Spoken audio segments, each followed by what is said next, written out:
les loulous. Alors, cette semaine, j'aimerais vous présenter quelques jeux des jeux de printemps. On va appeler ça des jeux de printemps-été. Pour moi, les jeux tarot et oracle qui correspondent à cette saison sont généralement des jeux qui ont un style assez naïf, très coloré. Donc quand je dis naïf, c'est relatif à l'enfant, hein. Ce sont des dessins, c'est assez simple, etc. Donc je vais vous présenter quelques jeux. Alors, il y aura quelques jeux contrefaits. Donc ça, je vous l'annonce en début de vidéo. Je ne vais pas insister là-dessus, parce que c'est vrai que dans les autres vidéos, j'ai l'impression que je mets vraiment l'accent là-dessus. Je vous mettrai le nom de ces jeux dans la barre dans le timer en bas, et vous irez voir les versions originales, hein, tout simplement. Ok, alors let's go mes kikis, et on va commencer par l'Oracle Fontaine d'Émilie Porte. Alors, les éditions Grancher, ce sont des éditions que j'adore parce que c'est très développé. Chaque carte est attentivement décryptée. Vous avez pas mal de tirages. Alors, je ne vais pas parler trop des guidebooks, sinon on s'en sort plus, hein. Mais ce que j'ai trouvé intéressant... Oups, pardon. Je vous ai tapé. Ce que je trouve intéressant dans ce jeu, c'est que vous avez des cartes donc en format standard, hein, des cartes en format standard et des petites cartes couleurs qui se lisent en fait sur les 4 côtés. Voyez. Donc là, vous avez la blessure, le désir, la violence, l'activité, voilà, en fonction des couleurs qui sortent. Et ça, je trouve que c'est incroyablement original. Alors, je vais zoomer, hop. Voilà. Ça, je trouve que c'est incroyablement original. J'aime vraiment bien ce format carré qui permet d'explorer comme ça les couleurs.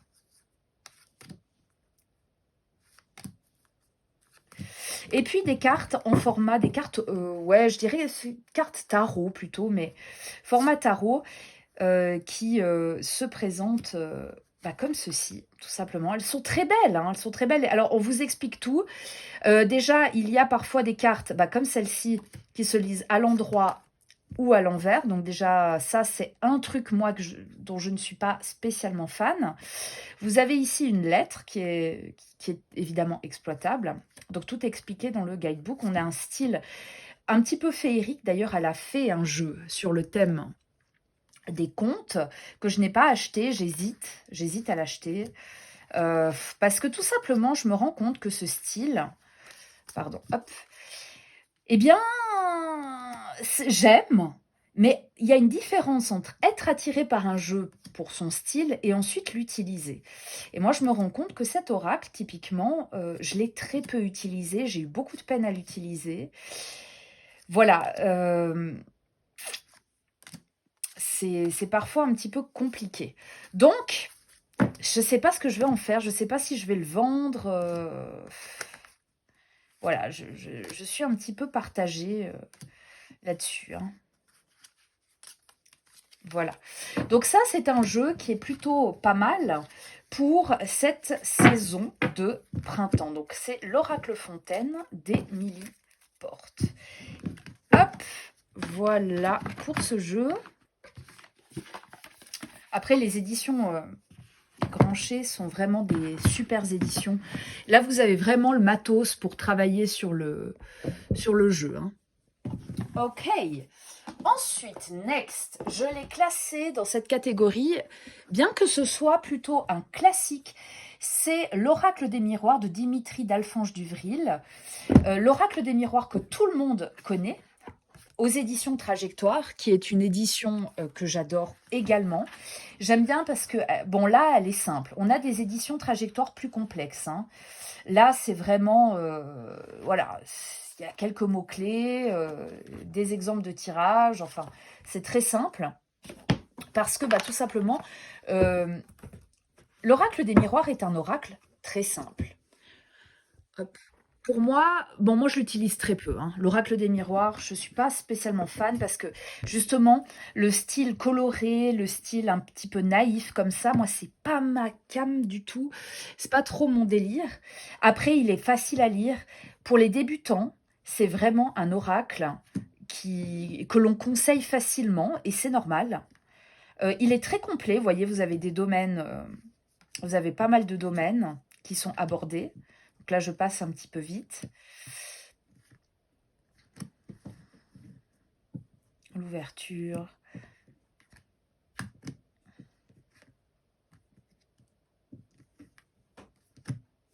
Voilà. Enfin bref, c'est vraiment...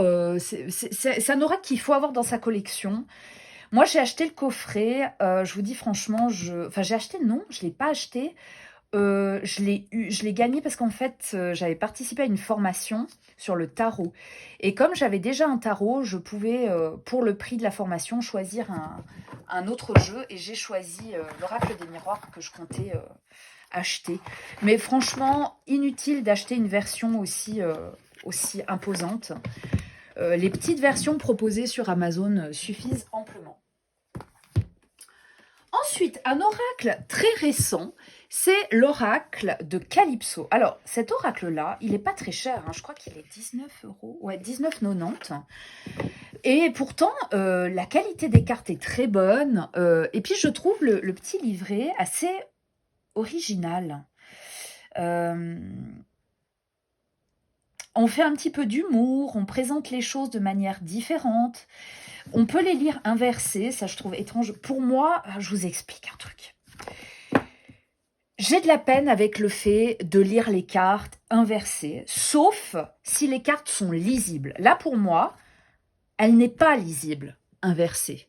On ne peut pas lire, on ne peut pas voir ce que c'est pas clair. Il n'y a pas une image précise.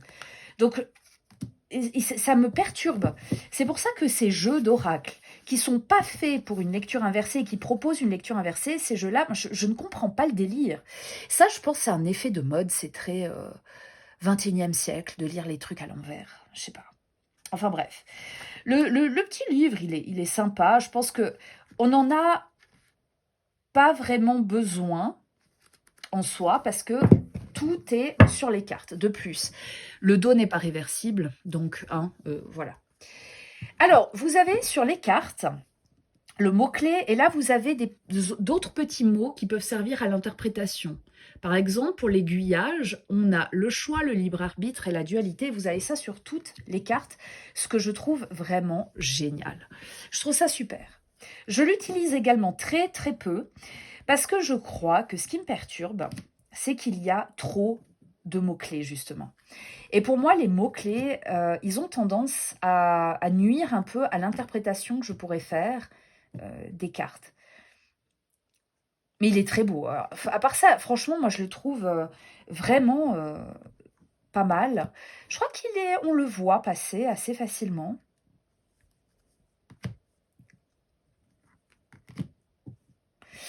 Après, il y a aussi le fait que personnellement, je suis plus attirée par les trucs vintage. Donc, ce qui est récent m'attire un petit peu moins. Pourtant, je l'ai acheté, hein, c'est ça aussi. Parfois, je m'interroge, je me dis, mais j'ai pas toujours cette capacité à anticiper l'usage que j'aurai de certains jeux. Je les trouve beaux, je les achète, et après, je me rends compte qu'en fait, en tirage, bah, c'est plus compliqué qu'il n'y paraît, quoi. Donc, voilà, ça, c'est pour l'oracle de Calypso. Ensuite, alors un oracle que j'adore, mais vraiment, c'est l'oracle de l'éveil intuitif de Chris Semet, ou Semet, je ne sais pas comment ça se prononce. Là, c'est très intéressant parce que dans le livre, vous avez des petites lignes pour ajouter vos interprétations. Alors, j'imagine, je ne sais pas dans quel team vous êtes, mais moi, personnellement, je n'écris jamais dans les guidebooks des trucs en plus.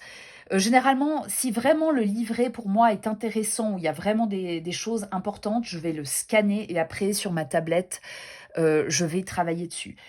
Mais bon, ici, c'est assez intéressant parce que pour chaque carte, vous avez des exemples d'associations. Par exemple, le corbeau et le cœur, ça serait un amour durable.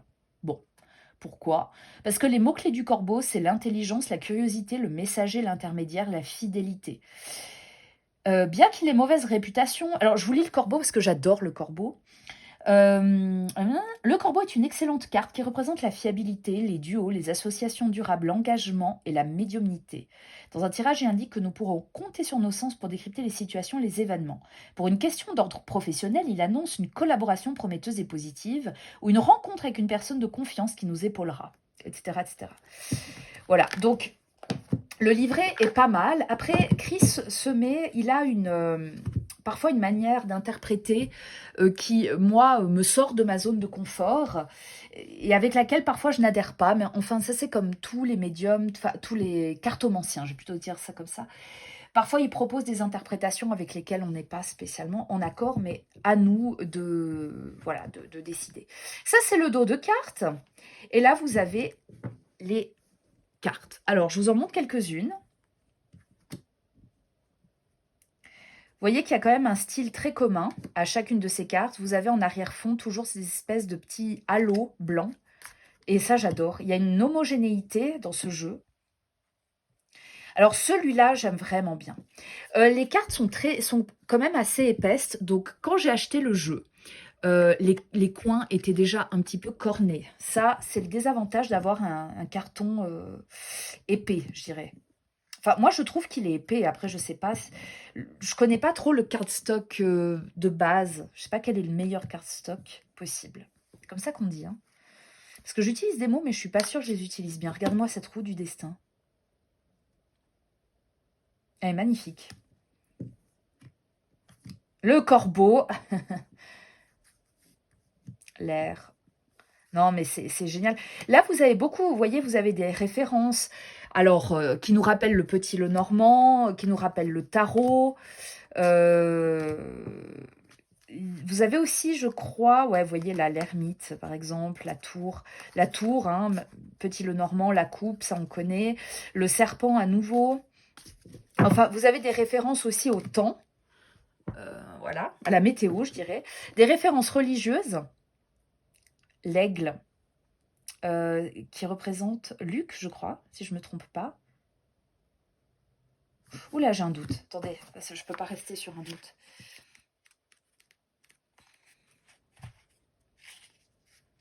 Ah non, c'est Jean. Luc, c'est le taureau. L'aigle, c'est Jean. L'icône, donc l'ange, c'est Matthieu. Et le lion, c'est Marc. Ok. Le sphinx, les poissons, le tigre, le renard, enfin bref.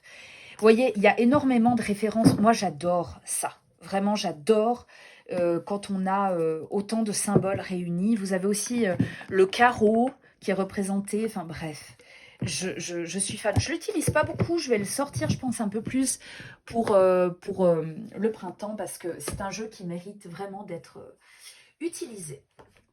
Ensuite, alors ici, moi, je le considère un petit peu comme un doudou deck. Mais je crois que ce n'est pas l'objectif de ce jeu, c'est l'oracle hypnotique. Voilà, c'est une hypnothérapeute, donc c'est Irène Toporkov qui a créé ce jeu. Les cartes de cet oracle résonnent en vous, révèlent des émotions fouillées et éclairent vos questionnements. Voilà, alors là, c'est vraiment pour de la guidance, hein, c'est pas vraiment du divinatoire. Moi, je l'ai acheté vraiment. J'ai jamais regardé vraiment le guidebook, hein, ou très très peu. Voilà, bon, il est pas dingue. Hein. Alors là, on vous propose un tirage. Je crois qu'on le propose. Est-ce qu'on ne le propose pas au début? Pas du tout. Un tirage hypnotique, donc un tirage vraiment lié à... Ah, il n'y est pas là. Où est-ce qu'il est? Où est-ce qu'il est, ce machin? Ah, principe du tirage, ok. Voilà, donc il y a un tirage qui est proposé. Bon, ça, vous irez voir si ça vous intéresse. Le dos de cartes est comme ceci, très sobre. Et ensuite, vous avez des cartes qui sont assez enfantines. Et je crois que c'est ça, étonnamment, que j'ai aimé.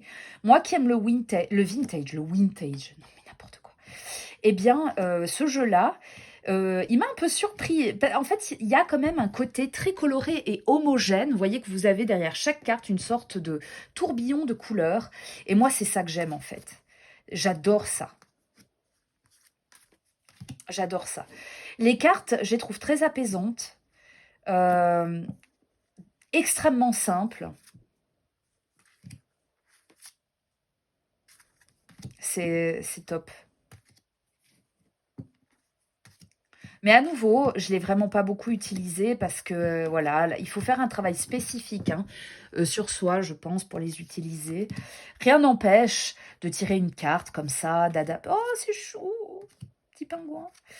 De l'adapter, quoi. Hein. Je veux dire, on a le droit de faire nos propres tirages et puis de les adapter en fonction de ce qu'on a envie de faire avec. Voilà. Est-ce que j'arrive à les... Oui, magnifique. Donc ça, c'est pour l'oracle hypnotique. Ensuite, alors ça, c'est un doudou deck. L'oracle, les messages des étoiles. Alors, ce jeu vient avec un petit livret extrêmement simple. Par exemple, là, on a 21. La carte s'intitule « Célébrer », donc c'est un message de lumière parce qu'il y a des catégories. Vous voyez, là, vous avez des petits dessins. Donc, il y a la catégorie... Alors, je ne sais plus ce qu'il y a comme catégorie, du coup. Tic, tic, tic. Ah, voilà, la famille des cartes astrales, les saisons, les éléments, les émotions, la boussole, bref. Alors ça, c'est une carte boussole. Message lumière. L'optimisme, c'est savoir allumer la lumière pour surmonter tous les obstacles. Mots-clés, célébrer, événements, cérémonies, manifestations, paix. Voilà, bon. Alors, il y a quelques... Vous voyez, ça c'est vraiment pour se mettre un peu de bonne humeur. Hein, c'est pas du tout du divinatoire. Le dos de carte est magnifique. Magnifique. Et là, vous avez énormément de cartes. Super colorées. Mais j'ai de la peine aussi à les utiliser. Peut-être moi, je ne suis pas assez sensible à cette guidance très, très positive. Quand on dit doudou deck, ça veut dire qu'il rassure, hein, finalement. Donc, quand on est un peu triste, le ralentissement avec la petite chouette. Oh, il est chou, j'adore. C'est... Enfin, pour des gens comme moi, ouais, qui ont de la peine avec ces jeux-là, très introspectif, mais sans être dans l'ombre. Moi, je préfère travailler sur les blocages que de chercher des messages positifs pour me rassurer, vous voyez. Je suis pas... Voilà, moi, j'aime bien quand il y a une parité entre les cartes positives et les cartes moins positives.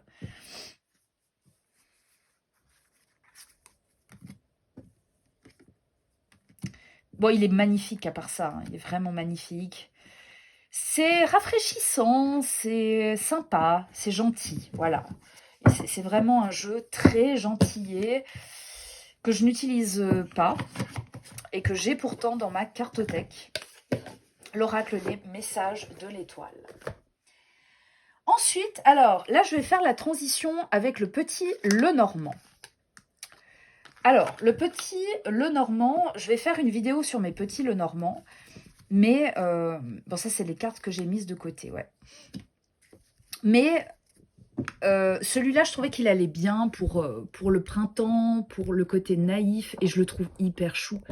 C'est le Nori, je vous le montre quand même comme ça, Nori Star Cream. Alors, je sais qu'on le trouve sur Amazon pour une 30aine d'euros. Je ne sais pas si c'est le prix normal. Je ne sais pas du tout si c'est... une bonne qualité, j'en ai aucune idée. Quoi qu'il en soit, quand je l'ai vu, j'ai craqué parce que j'adore le design et surtout, donc ça c'est le dos, il est très beau. Ce que j'aime, c'est que chaque représentation du petit Lenormand se trouve dans une boule à neige. Et moi, j'adore les boules à neige. Alors, je ne les collectionne pas parce que je trouve ça assez pathétique. Pardon, hein, si vous... Voilà, moi, je n'assume pas. Voilà, je n'assume pas. Je trouve ça trop chou. Regardez la tour. On voit qu'il y a le nez de la... Hop, pardon, je vais... Hop, le nez de la princesse, ou je ne sais pas ce que c'est, qui est en train de sortir. C'est hyper chou. Donc, en fait, c'est Chubby Squirrel, le Normand. Je crois que c'est ça, le titre, en fait. Chubby Squirrel, le Normand. Donc c'est un gros écureuil. Donc là, on a plein d'écureuils qui sont représentés. La cigogne qui prend le petit écureuil, on voit la petite queue qui dépasse. C'est chou, la famille écureuil, le chien avec un écureuil, la jeune femme avec un écureuil. Enfin bref, je trouve ça mais tellement chou, j'adore. J'adore. Après, c'est vrai, ce genre de jeu, très moderne, très chou, très gentil, moi, ça ne m'aide pas à me mettre dans l'ambiance du Petit Lenormand, à me mettre dans une... comment dire, à m'ancrer, quoi.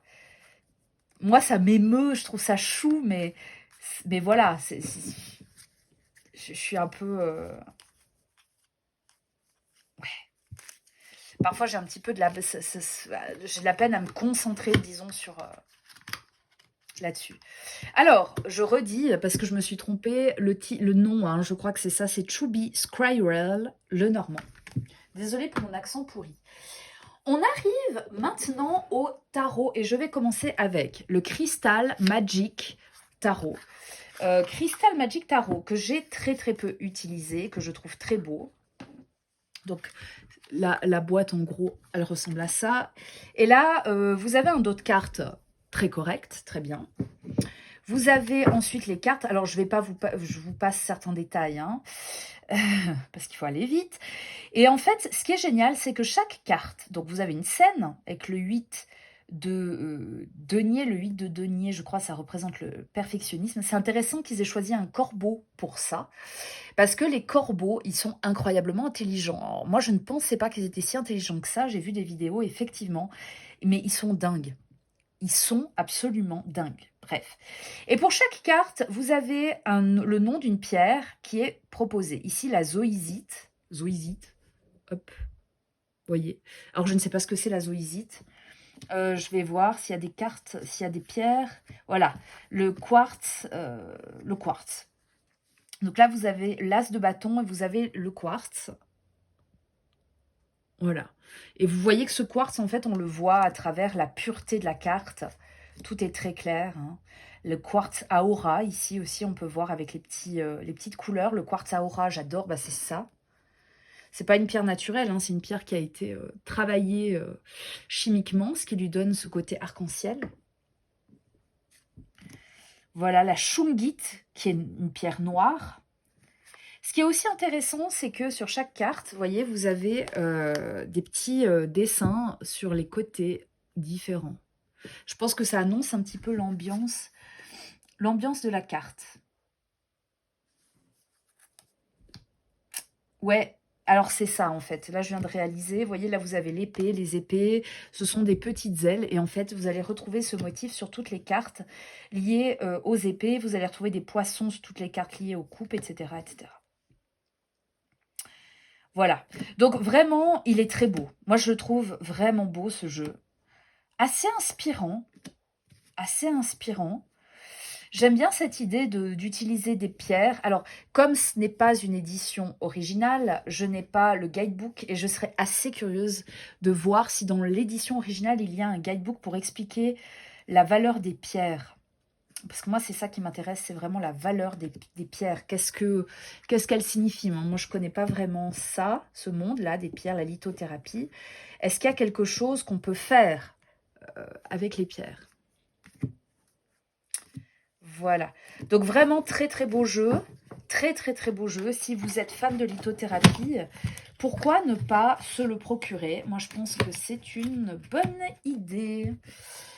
On continue ensuite avec le Prism Tarot. Prism Tarot. À nouveau, pas une édition originale. Vous avez donc un dos qui est très coloré. Le dos de carte est très coloré. Et vous avez, et ce que je trouve très intéressant, vous avez ensuite vraiment des mots-clés sur chacune des cartes. Alors là, il y a une différence, c'est que les masters, ce sont les rois.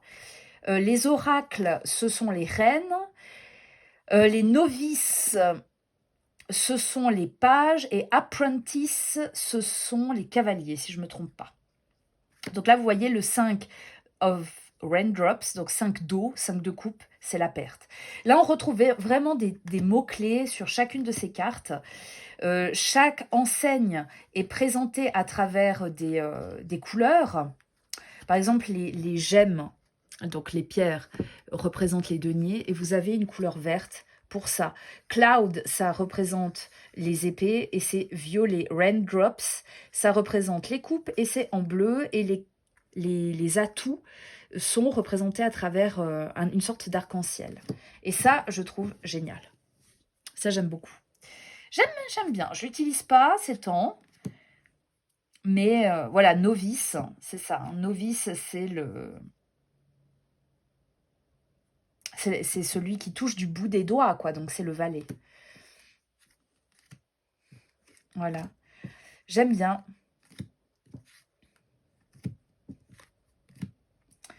Ça permet aussi de désacraliser un petit peu le tarot. Alors, je sais pas si on a besoin de désacraliser le tarot à l'heure actuelle, étant donné qu'on a énormément de jeux qui font ça très très bien.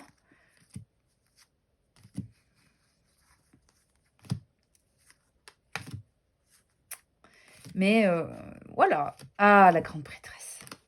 Une de mes cartes favorites. Ok, ça c'était donc le Prism Tarot. Prism Tarot. Hop. Ok. Ensuite, alors, un autre jeu que j'aime beaucoup, c'est le Rainbow Tarot. Rainbow Tarot. Alors, le Rainbow Tarot, il se présente comme ceci. Donc, dos de cartes plus enfantin que ça, je pense que ça n'existe pas. Je ne suis pas fan du tout. Après, ce qui est intéressant, c'est que chacun des éléments représentés sur le dos est un élément du tarot. Hein. La coupe, l'épée, la lune, le cœur, etc. Donc, voilà.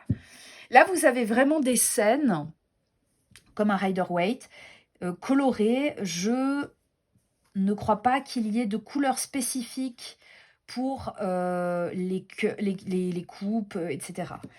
Donc, voilà. C'est ça, j'aime beaucoup le traitement des couleurs, en fait. Vous voyez, la mort, regardez la mort. On a envie d'aller vers elle. Sérieusement, on dirait un pantin. C'est incroyable. J'aime vraiment bien le traitement de couleurs de ce jeu.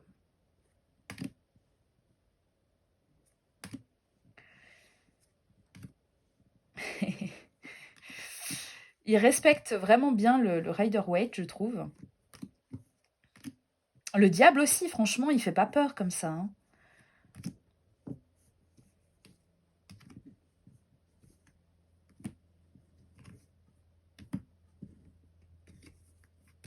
Voilà.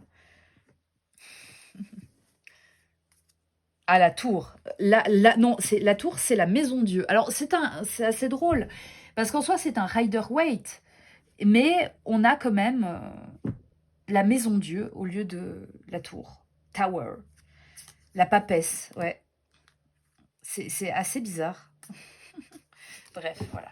Donc ça, c'est pour le Rainbow Tarot. Et enfin, le dernier que je vais vous présenter, que je trouve aussi très beau, mais qui me perturbe un peu parce qu'il ne respecte pas le Rider-Waite, c'est le Tarot de la Lumière.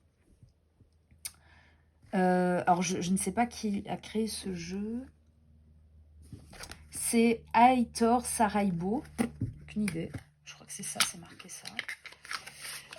Alors, ce jeu, moi, j'ai trouvé très beau. À la base, je l'avais acheté pour le comboter avec l'oracle du soleil.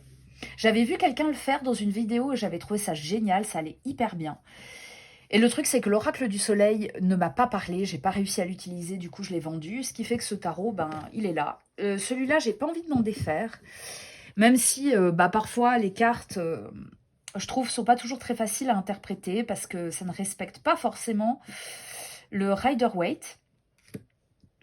Mais bon, bref. Donc vous avez ici, à droite, vous avez des symboles astrologiques et à gauche, vous avez des lettres hébraïques, si je ne me trompe pas.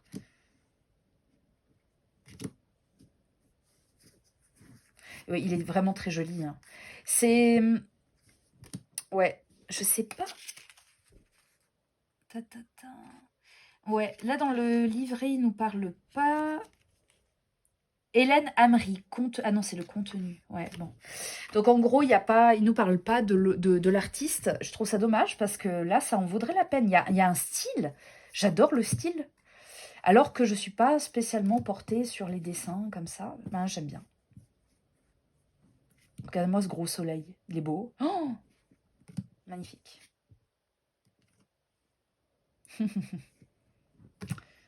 Oh, 4 de coupe. Mais que c'est chou. Bon, là, c'est bizarre. Alors, vous voyez, c'est assez étrange parce que le 4 de coupe, moi, ça m'évoque... J'ai toujours le Rider-Waite qui me vient en tête. Moi, le 4 de coupe... Là, j'ai cru que c'était le 2 de coupe.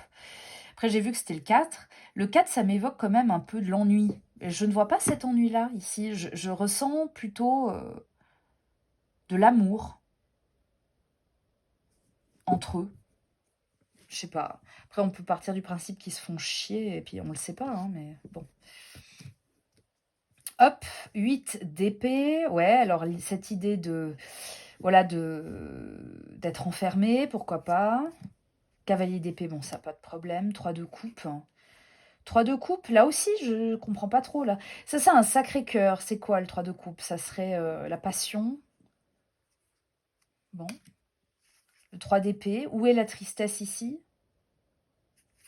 Vous voyez, moi, c'est ça qui me pose problème avec ce tarot. J'aurais bien voulu avoir un petit livret où on explique pourquoi on a choisi ces illustrations. C'est comme le tarot Villeneuve. Le tarot Villeneuve s'éloigne quand même pas mal du Rider-Waite pour certaines significations, mais c'est expliqué dans le livre. Vous voyez, on explique vraiment pourquoi on a utilisé tel ou tel dessin, image. Voilà les loulous pour ces jeux. Dites-moi si ça vous parle, dites-moi si vous en avez d'autres. J'en aurais eu d'autres, mais après la vidéo aurait été un peu longue et puis c'est pas forcément des jeux. Ah, il y en a un que j'ai oublié de présenter. Ah mince. Ah, j'ai oublié de présenter ce jeu. Mince. Ah, c'est l'oracle d'Izawat. Ah, crotte. Bah, je vais vous le présenter. Alors, Izawat, l'oracle d'Izawat. Il peut être commandé. Je suis vraiment nulle. Bon, de toute façon, j'ai pas beaucoup de jeux sur les tirages sentimentaux, etc. Celui-là, je trouve qu'il va très bien pour le printemps. D'ailleurs, je l'avais mis là. Donc, désolé, il aurait dû apparaître dans les tarots et dans les oracles. Mais bon, tant pis. L'oracle d'Izawat, vous pouvez l'acheter sur le site d'Izawat.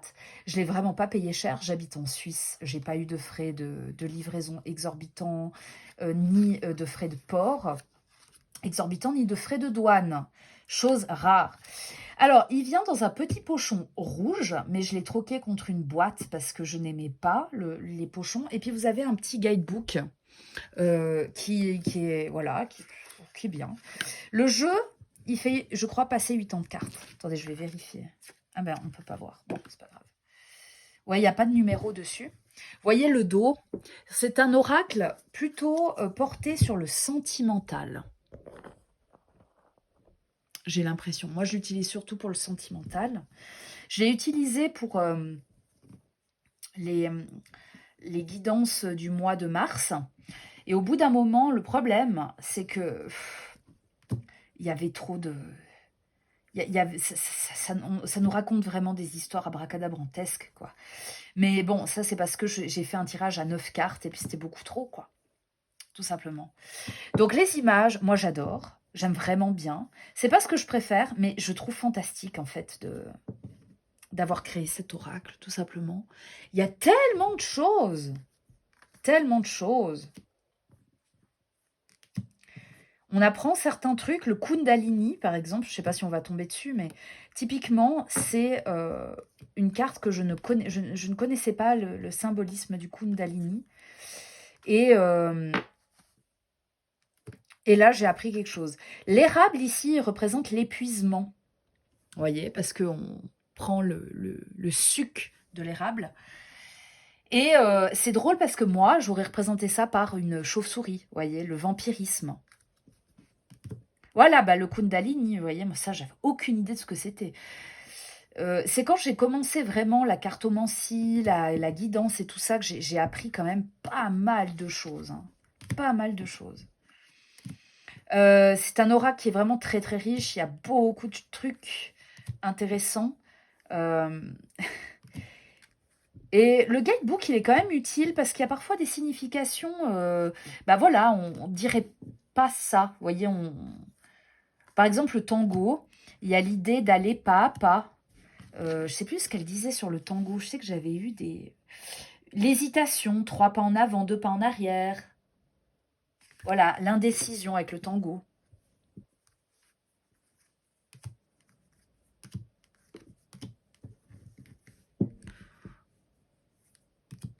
La leçon.